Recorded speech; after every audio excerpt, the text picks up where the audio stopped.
Hi guys, good morning or afternoon, whenever you're watching this. Hopefully things have been going well for you so far in chemistry. Please be checking for the comments on your graded assignments. So since you guys can't be here to ask for help specifically or double check things when needed, I am going through all of your assignments and double checking them for you. I'm actually grading them, looking at accuracy. So if anything has been incorrect, or if I've noticed like a large chunk of answers is wrong, like you don't understand, I've left a comment. Or if you've done something really well, I've left comments. So please just double check anything that's been graded. You can see the comments that I've left. So just double check that and make sure there's nothing there for you. And then if you are struggling, if the comment doesn't explain it well enough and you still don't understand, please let me know. So we can schedule a Zoom meeting, we can talk over email, we can talk over the phone, whatever you would like, and we can get that figured out. So please reach out. It's a little more difficult with the virtual students. I don't know when you guys don't know.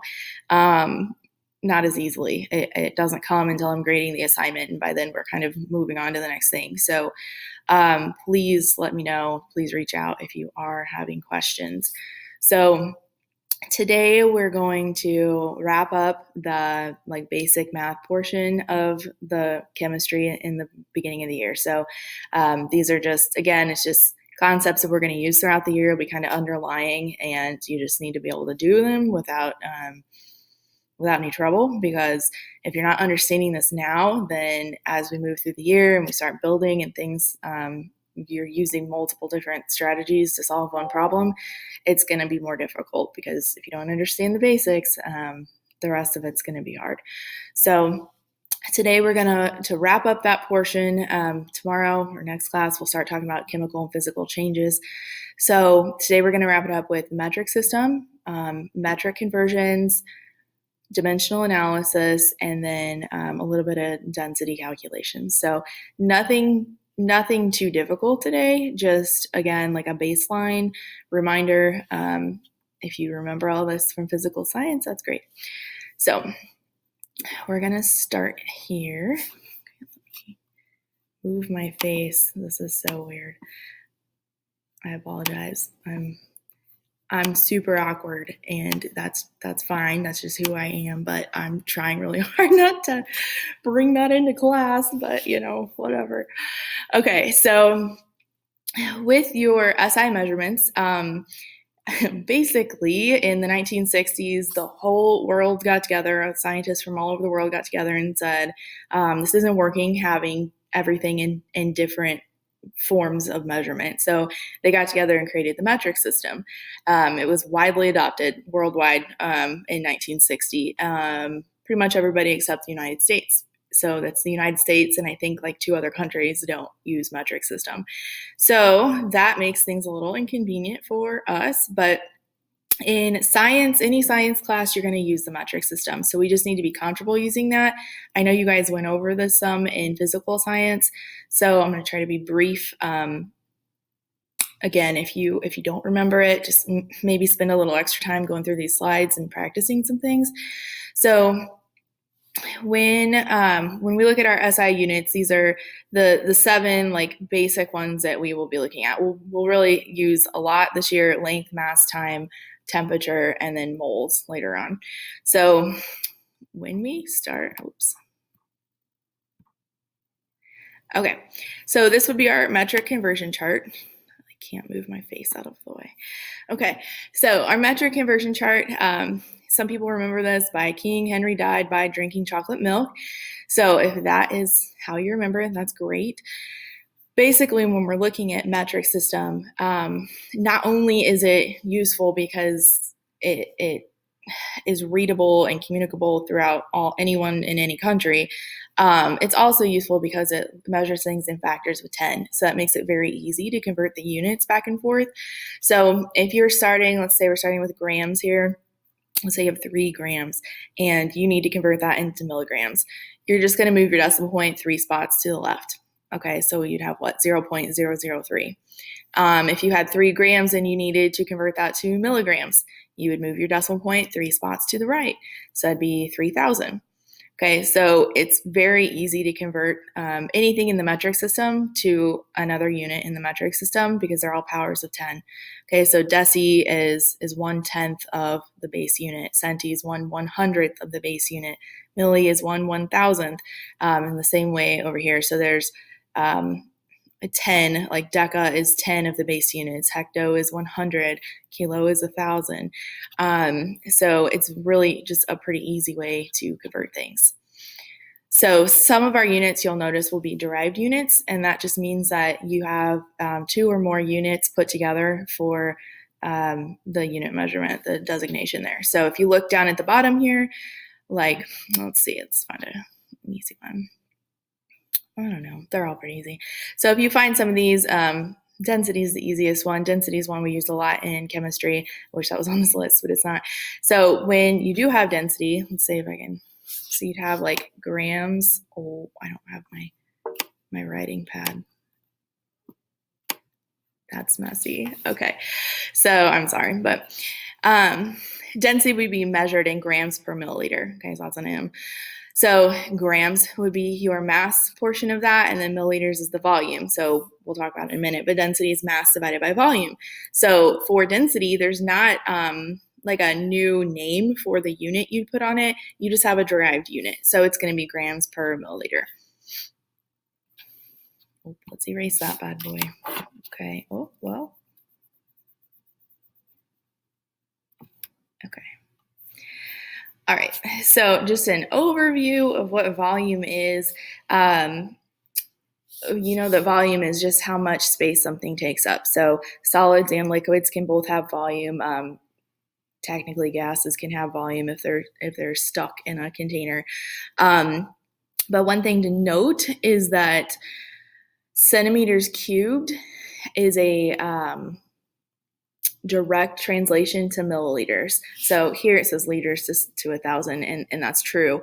But when you're measuring things, and if you calculate the volume of something to be 5 centimeters cubed, that's the same thing as saying 5 milliliters. So that's important to know. So this picture represents that. So here, like this is 1 liter of water, and that would be the same volume as a solid that is 1,000 centimeters cubed. So density, one of the important things we're going to talk about today. So density is basically telling you like how much mass can fit into a space. So that gives us some information about things. It can tell you if something's going to float or not. And density can also sometimes be related to like the strength of a material. So density, it's covered up here by my video, but density is the ratio of your mass to your volume. Okay, so this is your formula. It's mass divided by volume. If you are a triangle person, some people have used these before, this is how this is used. So density is mass divided by volume, or volume, you can rearrange this. So volume is mass divided by density, or if you're trying to find the mass, it can be density multiplied with the volume. So that's pretty useful if you aren't comfortable rearranging equations to find values. So density is usually expressed in grams per milliliter or grams per centimeters cubed, and we can use this to figure out if something is going to float or not. And you can also use it the other way around. So if you have a material and it is floating, you can say with certainty that it is less dense than the material that it is submerged in. So you can have multiple layers all aligned by density. I'm sure you've seen that before, where you have like a container and layer different oils and water and different liquids, and they all like stay within their area. It's because they have different densities. They're not going to mix together. So let me turn myself off so you guys can see. All right, so an example of that would just be like this. So a sample of aluminum metal has a mass of 8.4 grams.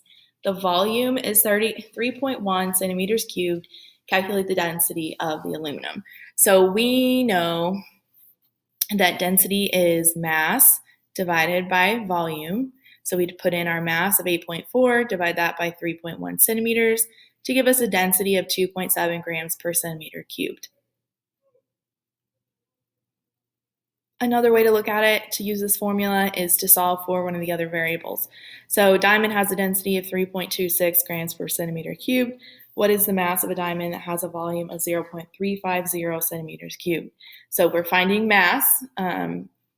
We can rearrange, like this is our regular formula, so density is mass divided by volume. You can rearrange this to solve for the variable that you're looking for. So again, if you were using the triangle, the mass is at the top of the triangle. So it's density times volume to find the mass.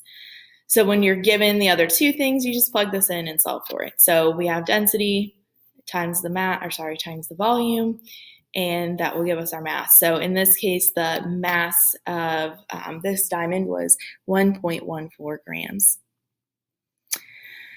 Dimensional analysis is, I think, the last thing we're going to talk about today. So this will be important moving forward, very important. So please practice this. You might want to try it a couple times and just make sure that you're really getting it. If you are really stuck and not understanding this is important to get. So please let me know if you need help with it. So dimensional analysis is an easy way to convert units. Some people do this with parentheses between.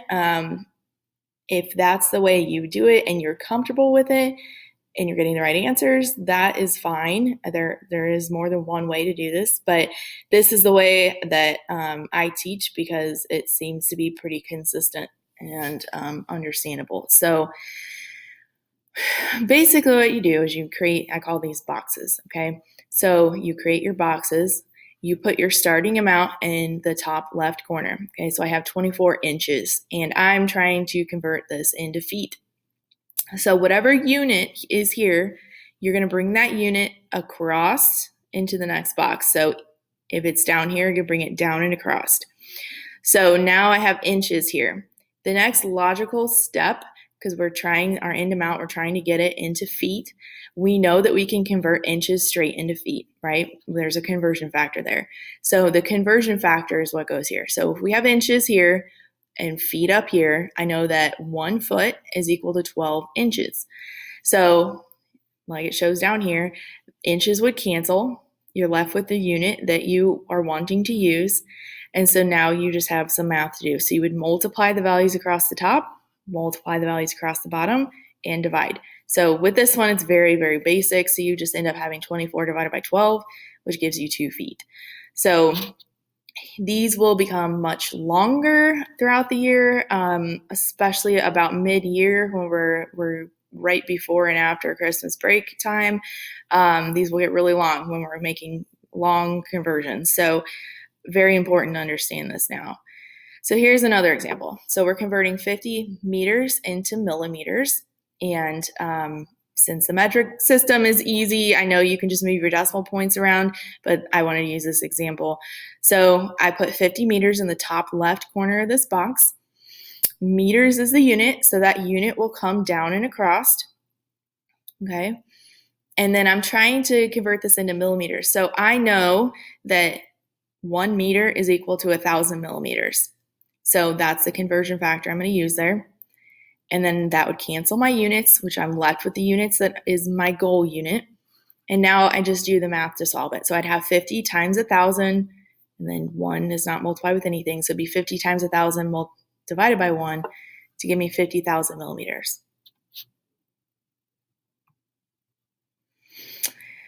So this is the last thing to talk about. So last thing would be just your proportions and the relationships of values to one another. So as we go throughout the year, we'll kind of reference direct and indirect proportions. So if two values are directly proportional, it just means that one increases the other, okay? So that means, like in this example, if you increase the mass, the volume is also increasing. Okay, so if dividing one by the other is going to give you a constant value as you move along. Inverse or indirect proportions would be the other way around. So it means that if one thing increases, the other side decreases. So it's really just looking at your trends here. So direct proportions, if they both increase, if one increases, they both increase. Inverse is the opposite. So if one increases, the other decreases. Okay, we are not doing the density escape room today. So did not mean to actually click on that, so we'll go back. There I am again. Okay. So hopefully you guys get this stuff. If you need more help on dimensional analysis, please let me know. So I know that's if you know how to do it, if you learned it in physical science, you're probably good to go. But every year I always have a handful of kids that just really struggle with it. So please let me know if you're one of those people. We need to figure it out now rather than telling me you didn't understand it in 3 months from now, because then it's really going to be hard. So please look at the practice, give it your best shot. If you are having any problems, please contact me and we will figure it out. So hope you guys have a great weekend, or had a great weekend, depending on when you're looking at this. And I'll see you next class.